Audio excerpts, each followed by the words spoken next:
स्वागत है आपका यूपी न्यूज टुडे नेटवर्क के स्पेशल प्रोग्राम हेल्थ टिप्स में।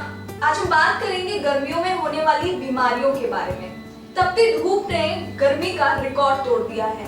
ऐसे में जो सबसे ज्यादा जिस बीमारी का लोगों को सामना करना पड़ता है वो है हीट स्ट्रोक।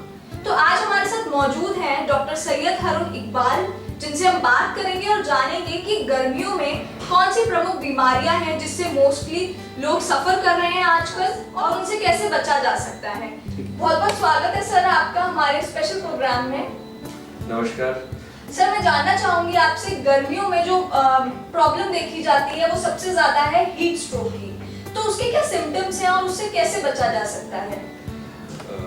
पहले तो मैं आप सब लोगों का आभार व्यक्त करता हूँ और धन्यवाद देता हूँ मुझे प्रोग्राम में बुलाने के लिए। और जो सबसे मुख्य बीमारियां हैं जो हम लोग इन दिनों में फेस करते हैं उसमें सबसे कॉमन एक है हीट स्ट्रोक। हिंदी में अगर बोलें उसको लू लगना। काफ़ी कॉमन परेशानी है जो अक्सर लोगों को फेस करनी पड़ती है और काफ़ी गंभीर भी है। अक्सर लोग जाते हैं धूप में निकल करके और तेज़ बुखार लेकर के वापस आते हैं। इसमें बुखार जो है आपका 104, 105 से लेकर के 106 डिग्री तक भी जाता है और उसके अपने परेशानियां हैं साथ में फिर नज़र आती हैं, जैसे उल्टियां होना, पेट में दर्द होना, सिर में दर्द होना, होश का खो जाना, दौरे पड़ने लगना। काफ़ी सीरियस जब कंडीशन होने लगती है तो ये परेशानी देखने को मिलती है। खून का गाढ़ा हो जाना बहुत ज़्यादा, ये सारी परेशानियां हीट स्ट्रोक के साथ अक्सर देखने को मिलती हैं। हम लोग हमेशा ये सोचते हैं कि लोग बाहर जा रहे हैं, धूप में काम कर रहे हैं, खेतों में काम कर रहे हैं तो हीट स्ट्रोक केवल उन्हीं को होगा और घर में बैठे हुए लोगों को नहीं होगा। ये गलत है। घर में बैठे हुए लोगों को भी हीट स्ट्रोक हो जाता है, खासतौर से गृहिणियाँ जो किचन में काम करती हैं तेज़ आंच के आगे, या जो लोग टीन के मकानों में रहते हैं, ऊपर सबसे ऊपर के फ्लोर्स पे रहते हैं, उन सबको हीट स्ट्रोक होने का रिस्क रहता है। हीट स्ट्रोक ऐसी चीज़ है जिसको हम लोग प्रिवेंट कर सकते हैं क्योंकि हीट स्ट्रोक हर साल काफ़ी सारी जानें ले जाता है देश प्रदेश में। और कभी भी आपको लगता है कि अचानक से आपको तेज़ दर्द शुरू हो गया है सिर में, शरीर में तेज़ बुखार शुरू हो गया है धूप में से आने के बाद में, बहुत उल्टियाँ हो रही हैं, बहुत पेट में दर्द हो रहा है, तो आप घर पे रह के उसका इलाज कृपया कतई ना करें क्योंकि ये नुकसानदायक है। आपको सबसे पहले अपने शरीर में पानी का जो लेवल है, पानी की जो मात्रा है वो पूरी करनी पड़ेगी। इस गर्मी के सीज़न में कम से कम आप 2 से 3 लीटर पानी पीजिए, जिससे आपका किडनी का फंक्शन, आपके बाकी शरीर का फंक्शन पूरा हो सके। पानी पीने से हीट स्ट्रोक काफ़ी हद तक हम लोग कवर कर सकते हैं, बचा सकते हैं। जैसे ही कोई परेशानी खड़ी हो, दिक्कत ज़्यादा खड़ी हो तो आप तुरंत अस्पताल से संपर्क करें और अपना इलाज कराएं। घर पे रह के इलाज करने से दिक्कतें बढ़ेंगी।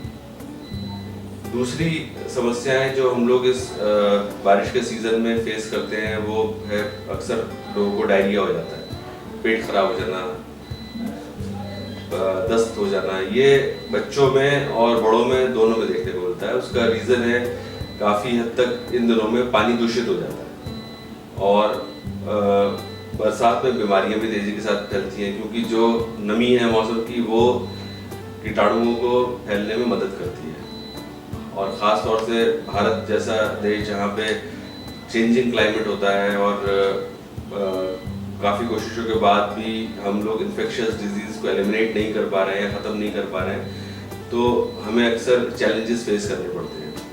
कभी भी आपको डायरिया हो 1, 2, 3 बार तक तो आप थोड़ा वेट कर सकते हैं, लेकिन अगर बहुत ज़्यादा हो रहा है तो आप तुरंत अस्पताल जाएंगे, डॉक्टर से संपर्क करें क्योंकि पानी की कमी होने से कई बार किडनी का फेलियर भी हो जाता है जो जानलेवा होता है, या फिर आप लंबी परेशानी में पड़ सकते हैं ख़ास तौर से। और दूसरा, कई बार पोटेशियम या सोडियम कम हो जाते हैं तो उसके अपने परेशानियाँ देखने को मिलती हैं क्योंकि पोटेशियम का कम होना जो है वो सीधा दिल की धड़कन के ऊपर असर डालता है। तो कभी भी आपको डायरिया बहुत ज़्यादा हो रहा है तो दवाई लेनी है समय से, पानी ज़्यादा पीना है, नारियल पानी का इस्तेमाल करना है। आप प्रोबायोटिक, देसी प्रोबायोटिक जिसे हम लोग बोलते हैं दही, वो आप इस्तेमाल में लाइए और अपने शरीर के पानी की कमी को पूरा करिए। जब भी डायरिया हो, जितनी बार आपको लूज मोशन हो उतनी बार जाके 1 गिलास पानी पीजिए। इलेक्ट्रॉल के पैकेट सब जगह अवेलेबल है, ORS के पैकेट सब जगह ईजिली अवेलेबल होते हैं, तो आप उसे इस्तेमाल कर सकते हैं। अगर कुछ नहीं मिल रहा है तो नमक और शक्कर का घोल बना लीजिए, उसका इस्तेमाल करिए। और बच्चों को खास तौर से बचाइए, वरना बच्चों को ज़्यादा दिक्कत होती है, क्योंकि छोटे बच्चों में पानी की कमी ज़्यादा जल्दी होती है। उसके अलावा भी जो चीज़ें हमें इस सीज़न में देखने को मिलती हैं उसमें है पीलिया, या जो बोलते हैं इसे जॉन्डिस। पीलिया की बीमारी काफ़ी कॉमन है, जो वायरस के थ्रू फैलती है, और वो वायरस काफ़ी कॉमनली स्प्रेड करता है इस सीज़न में। तो खाना जहाँ भी खाएं स्वच्छ खाएं, कहीं पे बाहर बिना ढका हुआ खाना ना खाएं। ख़ास तौर से व्यक्ति से ज़रूर कहें जो भी आप कहीं खा रहे हैं, क्योंकि हिंदुस्तान में हमारे यहाँ ट्रेंड बहुत है चाट पकौड़ी खाने का, तो जो आपको दे रहा है, सर्व कर रहा है, उसका कम से कम दास्ताने ज़रूर पहने हुए हों, जिससे जो वाटर बॉर्न डिजीज़ हैं या जो फोमाइट ट्रांसमिशन है जो छूने से फैलता है वो ना हो सके। सर, कोविड जो 2.5-3 साल से चलता आ रहा है, तो उसमें जो अभी करंट सिम्टम्स देखे गए हैं कोविड के, वो क्या है सर, उसके बारे में जानना चाहेंगे। हम लोगों ने कोविड बहुत नज़दीक से देखा है, और सेकेंड वेव जो थी वो काफ़ी ज़्यादा भयावह थी, और काफ़ी बहुत ज़्यादा नुकसान पहुँचाया है जानी मानी तौर पर उसने लोगों का। फर्स्ट वेव, सेकेंड वेव और थर्ड वेव, तीनों वेव में सेकेंड सबसे खतरनाक थी। थर्ड वेव ओमाइक्रॉन के थ्रू आई, और अभी भी पेशेंट्स उसके डिटेक्ट हो रहे हैं। कॉमनली जो सिम्टम्स हमें देखने को मिलते हैं जो फर्स्ट वेव में और जो सेकेंड वेव में, फर्स्ट वेव में आए थे, वो ज़्यादातर सब सेम ही है। गले का खराब होना, हल्का जुकाम होना, थोड़ा फीवर आना और खांसी होना, जो किसी भी नॉर्मल वायरस के सिम्टम होते हैं। सेकेंड वेव में हमने देखा कि लोगों का, फर्स्ट वेव में हम लोगों ने देखा सबसे ज़्यादा कि लोगों का स्मेल और टेस्ट चला गया, जो कि काफ़ी अच्छा सिम्टम माना गया कि भाई जिनको भी ऐसा हुआ वो बहुत ज़्यादा सीरियस प्रॉब्लम में नहीं फंसे। सेकेंड वेव में नहीं मिला, और थर्ड वेव ओमाइक्रॉन में ये सिम्टम हमें नहीं देखने को मिला। जो चीज़ हमें देखने को मिली वो सबसे ज़्यादा मिली बुखार, शरीर का टूटना, जुकाम होना और गले में प्रॉब्लम होना। कभी भी आपको ऐसा लगता है तो आप अपना कोविड टेस्ट ज़रूर कराएं, जब तक कि देश को कोविड मुक्त घोषित न कर दिया जाए।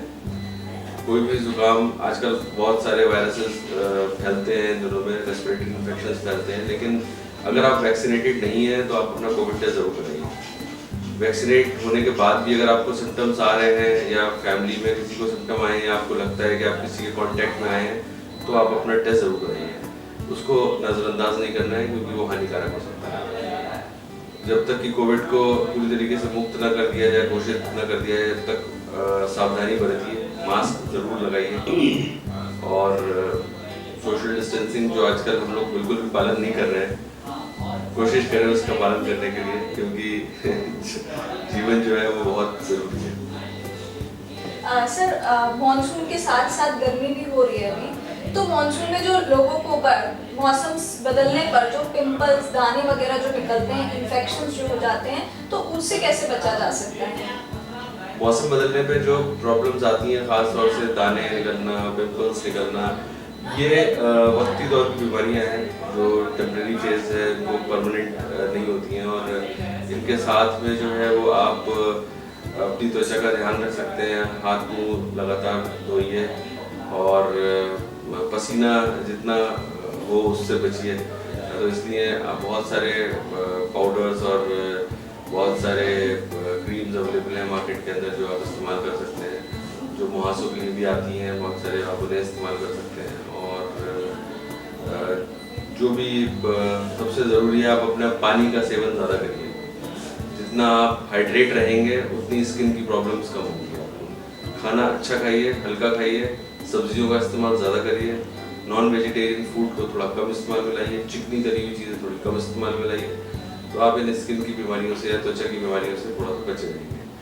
और कभी भी अगर आप कहीं गंदे पानी के कांटेक्ट में आ जाते हैं, तो तुरंत आके अपने हाथ मुंह सब वॉश कीजिए अच्छे से 10-15 मिनट तक लगातार, और अपना रोज़ का जो स्नान है वो जैसे आप देते हैं उसको लीजिए।